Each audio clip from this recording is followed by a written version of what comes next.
Bonjour à tous. Donc là, c'est la guidance du taroscope du mois de mai 2023 pour les scorpions. Bonjour les scorpions, j'espère que vous allez bien. Cette guidance, c'est pour vous. Alors scorpion, ascendant scorpion et lune en scorpion, avec les énergies de l'oracle des nombres pour cette guidance du mois de mai 2023. S'il vous plaît, scorpion, ascendant scorpion, lune... Oh, elle est sautée, lune en scorpion, le pouvoir. Et en dos, l'expansion. Le pouvoir, alors, carte 8, la lame 8. La lame 8 pour le pouvoir. C'est le moment de faire fructifier vos avoirs ou de vous occuper de vos finances. Aïe, aïe, aïe. Il vous est proposé de montrer de quoi vous êtes capable. Vous devez rayonner pour obtenir le succès que vous recherchez. Vous pouvez agir pour régler une affaire en lien avec la justice. Agissez sans vous précipiter et faites-vous confiance. Vous êtes sur le bon chemin. Alors attention aux finances, attention à régler une affaire de justice et faites-vous confiance. Vous êtes sur le bon chemin. Bon, alors ça c'est positif, c'est parfait. Allez, on va continuer avec le tarot. Si j'en prends que la moitié, ça va pas aller. Le tarot de Marseille pour la guidance du taroscope, donc le zodiaque des 12 maisons. Pour ce mois de mai, pour les scorpions, ascendant scorpion et lune en scorpion. Oups. Allez. 1, 2, 3, 4, 5, 6, la 7e, 8, par là, 8, 9, 10, 11 et 12. Voilà pour les scorpions pour ce mois de mai. Et en dos, il était à vert. Donc l'empereur inversé. L'empereur inversé. Peut-être manque un petit peu de confiance. Pourtant, on vous disait d'avoir confiance en vous. Et pour le moment, avec l'empereur inversé, vous n'êtes pas du tout dans cette énergie. C'est peut-être pour ça que le tarot vous le dit. Les cartes vous disent qu'il faut avoir confiance en vous. Alors, donc après, on va prendre l'autre problème à votre pouvoir. Il manque de la confiance. Alors, pour les scorpions, ascendant scorpion, lune en scorpion, pour l'oracle des rêves enchantés, s'il vous plaît, pour ce tirage du mois de mai. Mai 2023. Précision avec le deuxième tirage.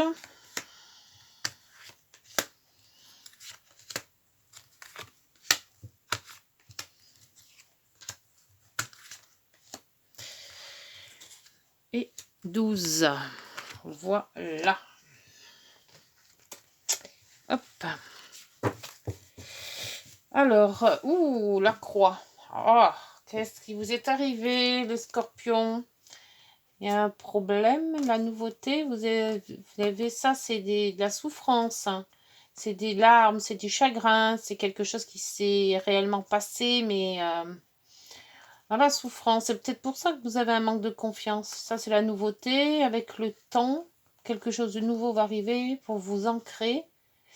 Alors, c'est vos finances qui vous font souffrir? Ça se peut, Parce qu'en ce moment, les finances, c'est dur pour tout le monde, je pense. Allez, c'est parti pour votre maison 1, votre état d'esprit et de ce mois-ci, donc de ce mois de mai.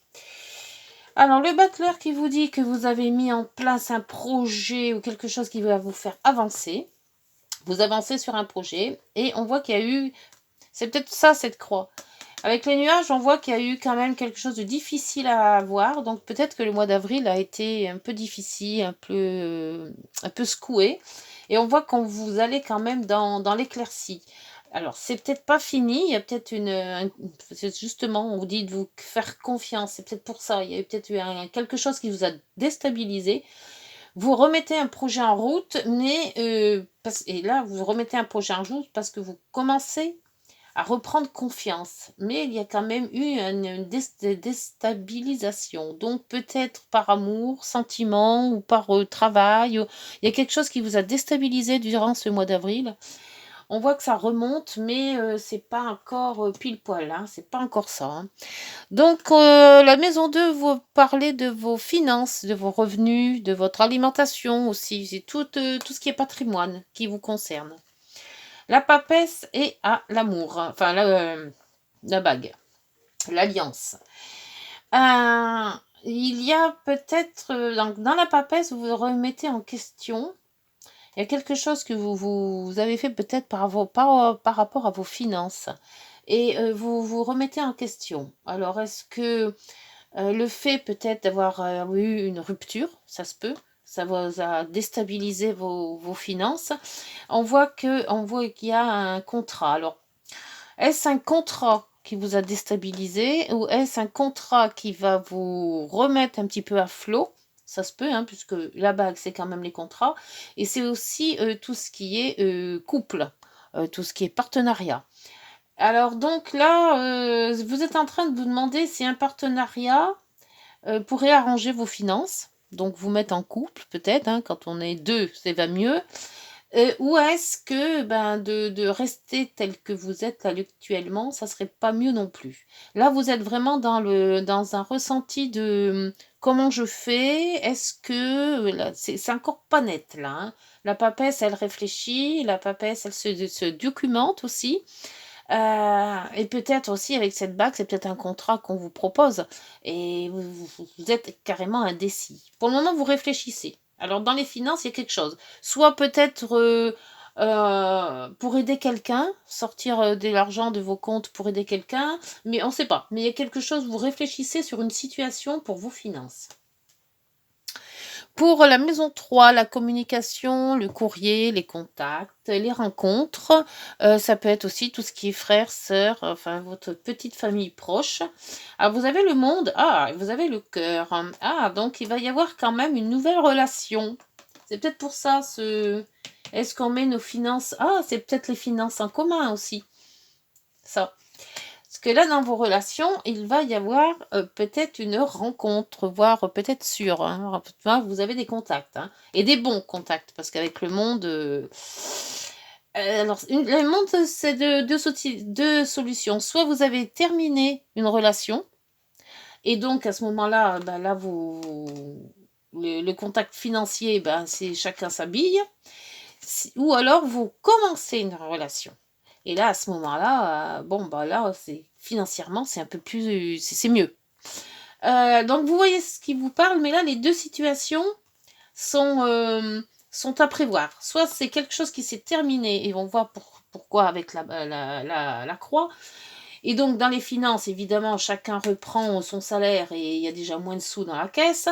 Ou alors, c'est une affaire de cœur, qui vous partagez aussi les finances pour un nouveau projet. Pour le moment, tout s'accorde bien.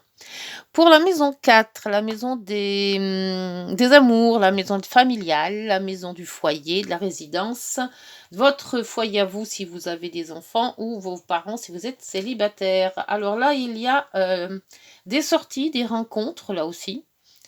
Des réunions de famille, beaucoup. Ça peut être des réunions pour un mariage, un baptême, voilà, des réunions de famille. Et là, vous avez un attachement ou un détachement. C'est-à-dire qu'il va falloir soit vous détacher de votre famille pour créer votre famille à vous, d'où là aussi l'argent en commun et le contrat, hein, puisque c'est un contrat là aussi avec l'amour, ou alors carrément vous détacher. Donc ça, c'est à faire personnel aussi, mais les 2 solutions sont aussi, très très faisables. Donc avec les réunions, c'est peut-être un attachement, un mariage, quelque chose comme ça. Donc les 2 sont faisables. On verra après avec la maison 7 ce que ça donne, parce que c'est sa maison 7 qui va, je suppose, bien définir les choses. Mais là, il y a quelque chose, il y a de l'argent en commun à mettre par rapport à un mariage ou des réunions de famille, ou alors carrément l'inverse. La maison 5, c'est vos amours, vos enfants, les jeux, les vacances, la chance, la maison des plaisirs et des amours. Alors là, voilà, ben là aussi. Alors là, ça coupe par contre. Ça coupe donc, et avec la maison Dieu, on laisse quelque chose pour reprendre autre chose. Donc je pense que dans les 2 situations, vous avez les 2 en fait. Vous avez une situation qui s'est terminée, d'où la croix. Donc, et vous avez une situation qui arrive. Donc vous avez défait quelque chose avant, financièrement, pour la famille, pour aussi tout ce qui est enfant et amour. Parce que la maison Dieu, on laisse quelque chose pour reprendre autre chose. Et la coupe, on coupe le passé. Donc les 2 sont liés. Il y a eu vraiment une coupure, et là c'est quelque chose qui revient à un nouvel amour ou un nouveau contrat, si c'est par rapport au travail. C'est les 2. Pour la maison 6, la maison du quotidien, le travail justement, la santé, les efforts à faire. Alors vous avez le soleil, mais le soleil est inversé, je crois là, hein, je l'ai tourné inversé. Et les informations. Alors le soleil inversé, on voit que vous n'avez peut-être pas énormément d'énergie. Il y a quelque chose de... comment je dirais ça? Quelque chose, non pas de noir, hein, mais moins éclairé. Il y a des choses à élucider. Et avec ce livre qui est fermé, je pense qu'au quotidien, il y a peut-être une relation qui mûrit, et il y a une relation qui s'est terminée, comme je disais tout à l'heure, et vous êtes sur la phase du milieu. Vous savez pas, il y a encore trop de flou par rapport à la situation passée, et pas vraiment pareil, enfin pas vraiment mieux pour la situation présente. Alors là, vous êtes assis comme je dirais entre 2 chaises. Voilà, vous savez pas, vous pensez à l'avenir, mais vous avez encore votre passé bien présent. Je sais pas si je me suis bien fait comprendre, mais en fait, c'est ça. Là, vous êtes au moment présent, assis entre votre passé et votre avenir. Voilà, c'est comme ça.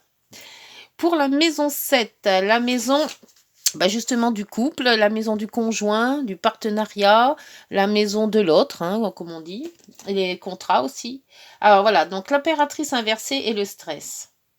C'est tout à fait ça en fait. Vous voulez avancer, vous voulez créer quelque chose, vous voulez avoir une autre relation, vous voulez tout du nouveau dans une autre relation, mais vous avez votre passé qui n'est encore pas fini. Alors peut-être êtes-vous encore, bon, pas vous êtes en instance de divorce, mais pas encore divorcé, et en ayant en même temps une nouvelle relation. Et c'est ces 2 qui font que il y a un déséquilibre. Alors, peut-être attendre d'être vraiment divorcé pour reprendre cette nouvelle relation, mais pas avoir peut-être à cheval sur les 2. Parce que c'est problématique, ça fait beaucoup, surtout s'il y a des enfants au milieu. Mais si c'est professionnel, c'est quasiment la même chose. C'est-à-dire que vous travaillez encore dans votre société tout en ayant, tout en ayant un bon projet par rapport à l'autre société que vous allez peut-être reprendre. Et c'est la transition des 2. Vous êtes en pleine transition. Pour la maison 8, la maison de l'argent des autres, la maison de la sexualité, la maison des rapports avec donc tout ce qui est argent. Hein, donc l'argent des autres, ça peut être des primes, ça peut être des héritages, ça peut être de la retraite, ça peut être plein de choses. Enfin, tout l'argent que la société peut vous donner. Et c'est aussi tout ce qui est caché et occulte. Là, vous avez le mât et la transformation. Donc vous partez vers une transformation, c'est ça, c'est tout à fait ça. Alors là, je dirais pas que c'est, bah, c'est peut-être aussi, l'argent, mais là, l'argent, il y a une transformation et un départ. Alors peut-être que vous avez fait les papiers ou des documents pour avoir, plus en argent. C'est tout à fait possible. Ça peut être, bah, par rapport au chômage, si vous avez entre transition là, si c'est professionnel, vous êtes en transition, donc la transition, bah, c'est le chômage que vous allez avoir entre les 2. Si c'est, par rapport à une rupture, bon évidemment, vous avez encore l'argent de votre conjoint, mais ça va bientôt s'arrêter, donc là, vous êtes en transition aussi. Mais on voit qu'il y a quand même un nouveau départ et une transformation. Donc, l'argent des autres ou votre propre argent, va dépendre de votre situation actuelle. Si vous êtes déjà, séparés, bah, évidemment, là, ça sera l'argent des autres parce que peut-être vous allez avoir des allocations familiales plus élevées ou autres et pour un nouveau départ. Donc c'est quelque chose qui va se mettre en route.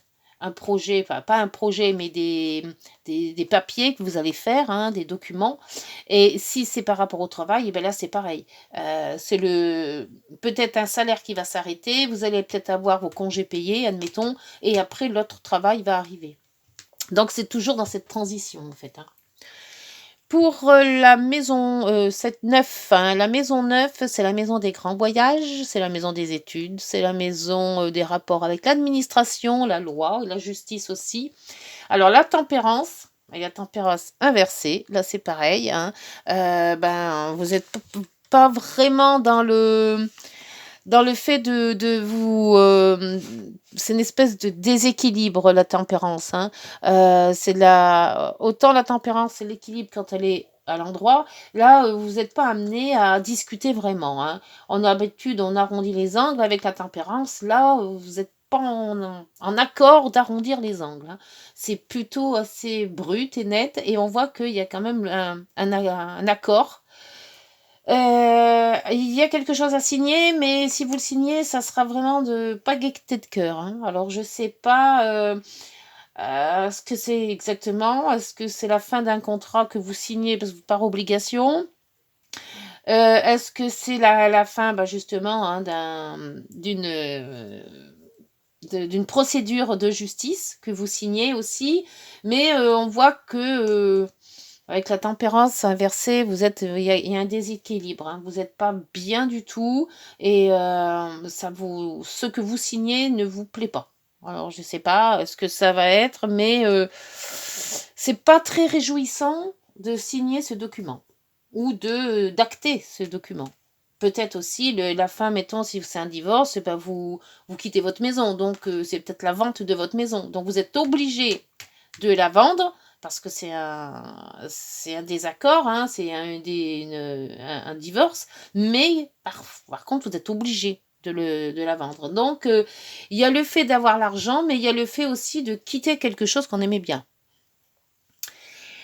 Pour la maison 10, c'est la maison, c'est la relation sociale, hein, c'est vos oui, relations sociales, c'est la hiérarchie, l'autorité, la clientèle, la situation sociale. Et là, vous avez la roue de fortune, donc vous êtes un peu bloqué et vous avez les discussions. Alors, il y a quelque chose qui bloque. Vous n'arrivez plus à avancer. Est-ce que c'est cette situation financière qui vous bloque?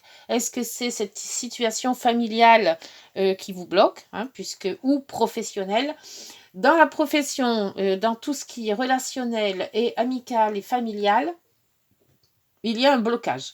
La roue, vous ne tournez plus. Alors, soit c'est vous qui ne voulez pas avancer et voilà, vous fermez les yeux à tout et vous ne voulez pas reconnaître qu'il y a quelque chose à changer dans votre familial ou dans votre professionnel ou dans votre relationnel. Ou alors, donc c'est une espèce de déni, hein, vous ne voulez pas en parler, on n'avance plus, on fait comme ça, puis point. Ou alors c'est carrément la situation qui est bloquée. Alors, votre situation que vous vivez actuellement, qui est bloquée, et on verra pourquoi ça ne se débloque pas. Je mettrai une autre carte là-dessus. Pour le relationnel, la maison 11, les amis, l'environnement, quartier, village, situation géographique, là, c'est l'ermite. Alors là, par contre, Vous avez fini de réfléchir et là vous sortez. Alors c'est-à-dire, et il y a les fidélités et il y a les amis qui sont là. Donc il y a pas mal d'amis, vous voilà, c'est pour ça que aussi là il y a des relations, la réunion dans la maison 4. Là vous sortez. Là, bah, peut-être que ça y a été une délivrance, hein. Donc dans les relations, bah, beaucoup de sorties, moi je vois, hein, beaucoup d'amis. Vous voyez beaucoup de monde, beaucoup de relations, amicales ou professionnelles. Là, il y a quand même beaucoup beaucoup ah, comment on dit? D'effervescence, voilà. Peut-être aussi que vous étiez enfermé dans une position sociale, enfin, avec un mari, des enfants, et c'était un peu restreint. Et puis là, d'un coup, c'est le grand air. La maison 12, la maison de ce qui est caché, la maison du karmique, la maison spirituelle, la maison aussi tous les lieux fermés, l'hôpital, les prisons, les cloîtres, les monastères et tout ce qui est à l'intérieur de vous. Là, vous avez la force inversée et le courrier qui revient, le cavalier. Donc, et une visite aussi. Avec la force inversée, bah justement, bah vous êtes un peu, vous laissez un petit peu tomber les choses. Moi, je pense qu'il y a chez vous quelque chose de vraiment vous êtes fatigué. Fatigué, pas en l'espace de dire fatigué d'avoir fait un effort surhumain, mais fatigué de la vie qu'on vous a fait peut-être mener pendant, je sais pas, quelques temps, quelques années, voire un an. Et là, cette force-là, ça y est.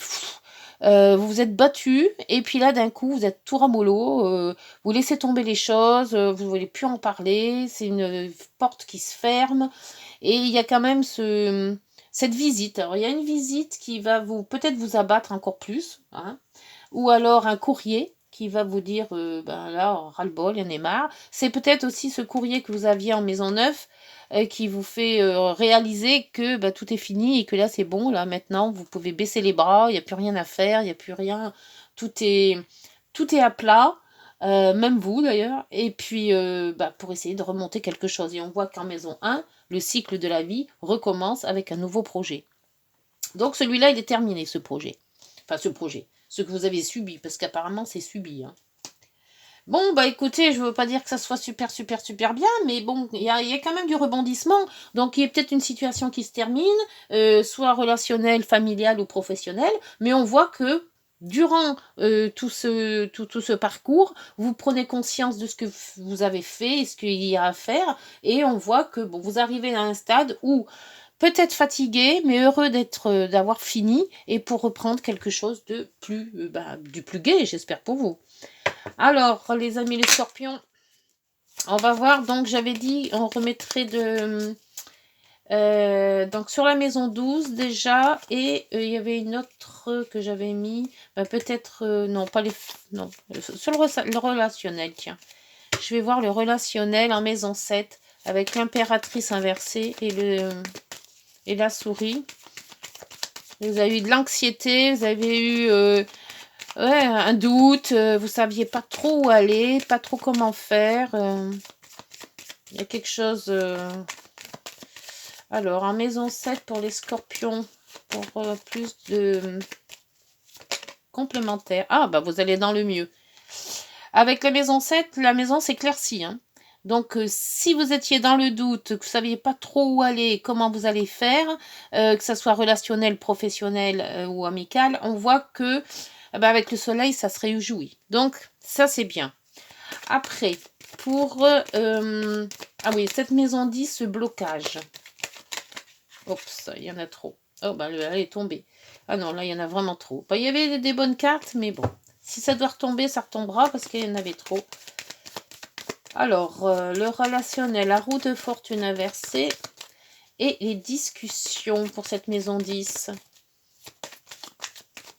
Parce que là, il y a une incertitude, il y a des blocages, on parle de quelque chose, mais on n'arrive pas à se faire entendre peut-être, ou à se comprendre aussi. Ah, vous avez donc l'opportunité. Donc là aussi, ça se débloque. Bah, c'est bien. Allez, sur cette maison 12, là. Vous êtes tout ramollo, là.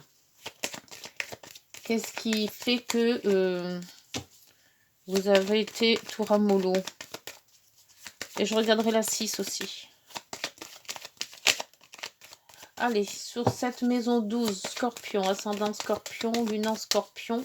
Bon, pour le moment, ça se remet bien. Hein. On voit que le mois de juin va peut-être être beaucoup mieux. Hop. Alors là, vous êtes toujours un peu stressé et angoissé. Vu la force en plus Romolo, il y a encore à travailler sur cette maison 12. Tout n'est pas fini. Hein. Le stress que vous avez là en croix, il est encore bien présent là. Hein. Il est présent en vous. Hein.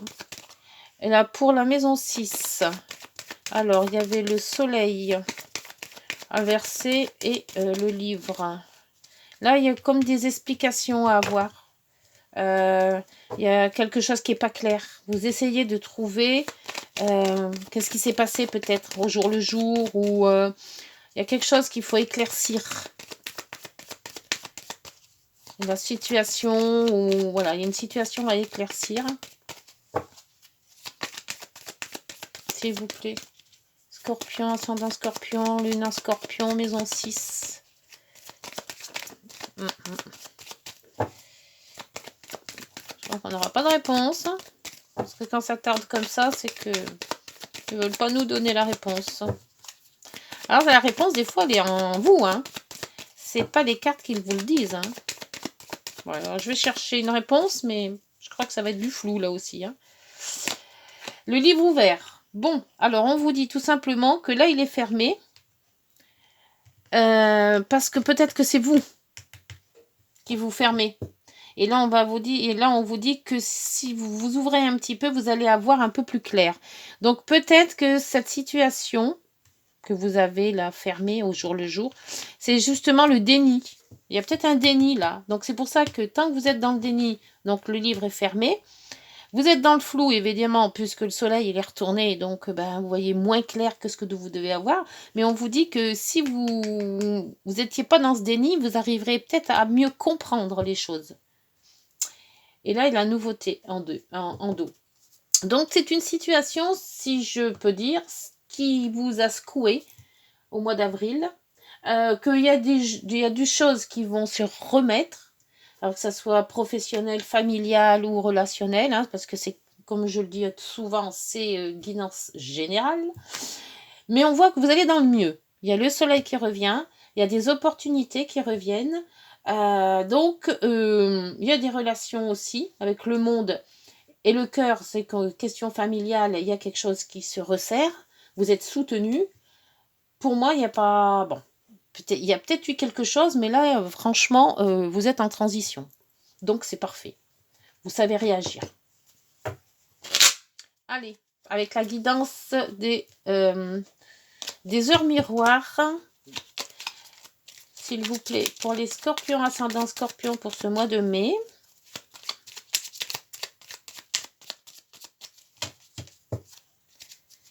Pour moi, vous avez une renaissance, là, vous voyez. Je vois ça comme ça. Alors, là, on vous dit l'optimisme. Ben voilà, c'est bien ce que je disais. Tu dois réfléchir à ton avenir. Concentre-toi sur les aspects positifs de ta vie et ne regarde pas les aspects négatifs. C'est ça, cette maison 6. Il y a trop de négatifs. Voyez le positif. Tu seras plus serein ou sereine pour avancer sur ton chemin. Ben oui. Voyez ce qui est meilleur et pas ce qui est pas beau. Alors, après, là, on vous dit la franchise. Attention à ton franc-parler. Voici un puissant message spirituel. Prends garde à tes relations. Garde le contrôle et écoute tes proches, car ils te protègent. On voit bien, il y a le cœur et le monde. Dans la maison 3. Une introspection est nécessaire. Alors, remettez-vous en question. Cette transition, elle est normale. Donc, elle fait peut-être encore souffrir. Mais on voit qu'après, c'est un petit peu la délivrance. Hein. Voilà les scorpions, j'espère que cette guidance vous aura parlé. Si elle vous a parlé, n'hésitez pas à liker, à vous abonner, à partager. Et puis on se retrouve pour ce mois de juin, le mois prochain, pas le mois prochain, le mois d'après, au mois de juin, pour savoir quelle aventure, va se continuer. Voilà, bonne journée, prenez soin de vous, au revoir.